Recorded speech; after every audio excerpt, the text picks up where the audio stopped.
Dude, now I know what they meant by a blast from the past. I think it's about time we got back to the future with a band from my hometown, L.A., Metallica. These boys were part of a new wave of heavy metal in the early 80s, rebelling against the older bands they thought were going soft. And believe me, I could name names. Putting the heavy and the metal back into heavy metal has made Metallica stars everywhere from Yugoslavia to Japan. Here they are in a kick-ass show at London's Hammersmith Odeon.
Me and James had Metallica going for, about 7 years now.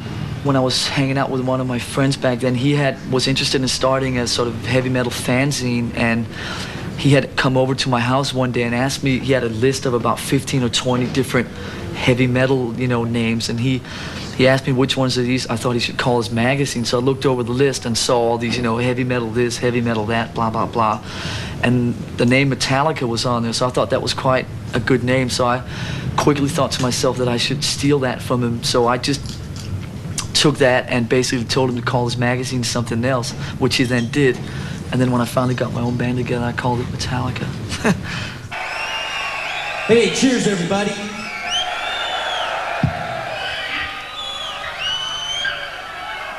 Hey, man, you guys are fucking quiet out there. I can't hear you, man. So you guys want to do some singing tonight or what? You guys want to do some singing? All right, you got the album Kill 'Em All? Okay, we're getting somewhere. Well, this is a fucking song where everyone gets like fucking hella together and gets as loud as they fucking want to. All right! This one goes something like Seek and Destroy.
1980, there was this whole thing that was breaking out in this country, which was called, as you know, the new wave of British heavy metal, which greatly interested me just when bands like Iron Maiden, Def Leppard, Motorhead, Saxon were starting to break out in a big way, and I was reading all, you know, the press like Sounds and so forth, and getting all the records.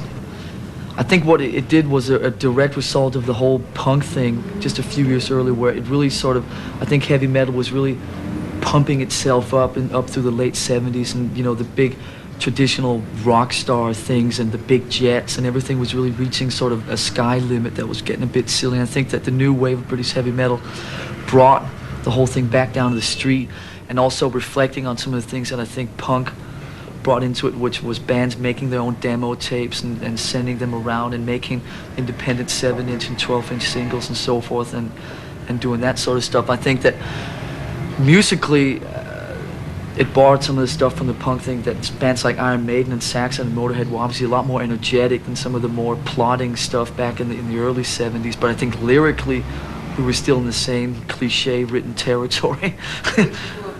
Which is, you know, the Dungeons and the Dragons and the, you know, sex and the women and some of these silly things, which is some of the stuff that we tried to avoid up through the years. But lyrically, that was probably the smallest advancement that was made.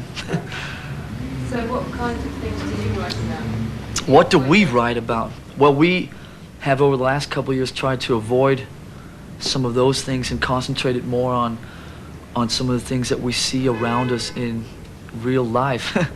And a lot of people keep asking me if I think that Metallica lyrics are specifically negative or grim or gloomy, or I think that we just more reflect on some of the actual real things that we see around us. And I think that it's better to say that the Metallica lyrics are more like an honest interpretation of some of the stuff out in the real world, instead of trying to paint all these fake facades and pretend that everything is just so brilliant and walk around smiling all the time.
I really do not like categorizing Metallica, and I think that some of these categories that we put in over the last couple of years really do not sort of give a fair picture of how much different stuff that we do. And Which I mean, categories have you been pushing? the names of these categories escape me.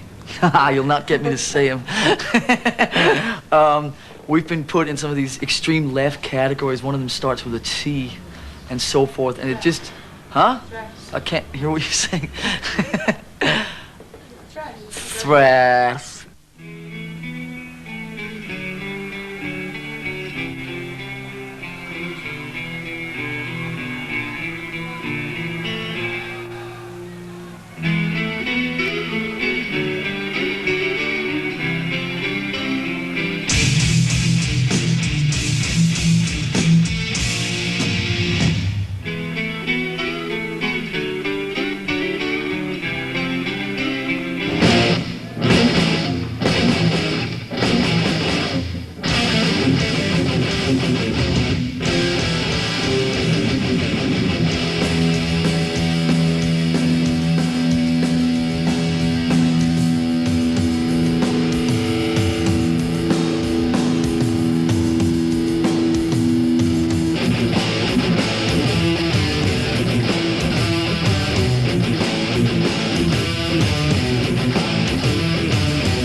what seems to be happening now a lot in heavy, whatever you want to call it, is that people are so worried about things like guitar players are very worried about, you know, speed and things like that. Drummers are very, you know, play as fast as they can and being as flashy as possible. And I think what is going on is that I think most people sort of care more about those kind of things than an actual feel for the music, which I think is very dangerous. And I think that the current heavy metal scene is really moving away from when I think that it peaked in, you know, 81, 82. I think that bands have no sort of individualities anymore. They have no personalities. They're all just sort of, everyone's just copying what everyone else is doing. Everyone is playing it very, very safe.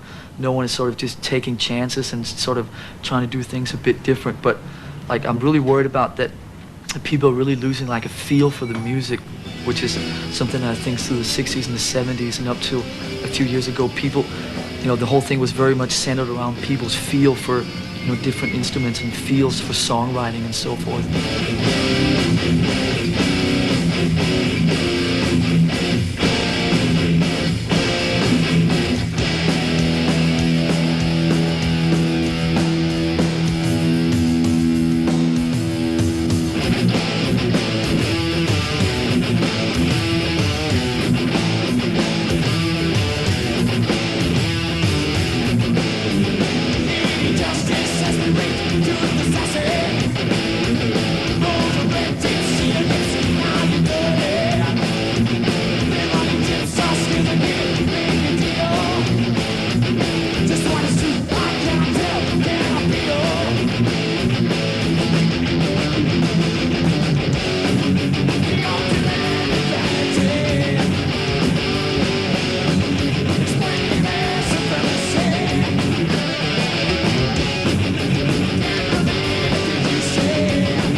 Oh, excuse me, darling. I was just adjusting my set.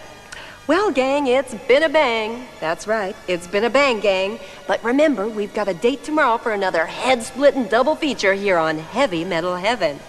Yes, we'll be welcoming that fighting bane of fine, upstanding Christians everywhere, Ozzy Osbourne. Then crank up your head bones as we take a slash into thrash with Napalm Death and Slayer. I'm getting goosebumps just thinking about it. Till then, this is Elvira, Mistress of the Dark, your favorite dream ghoul, wishing you unpleasant dreams.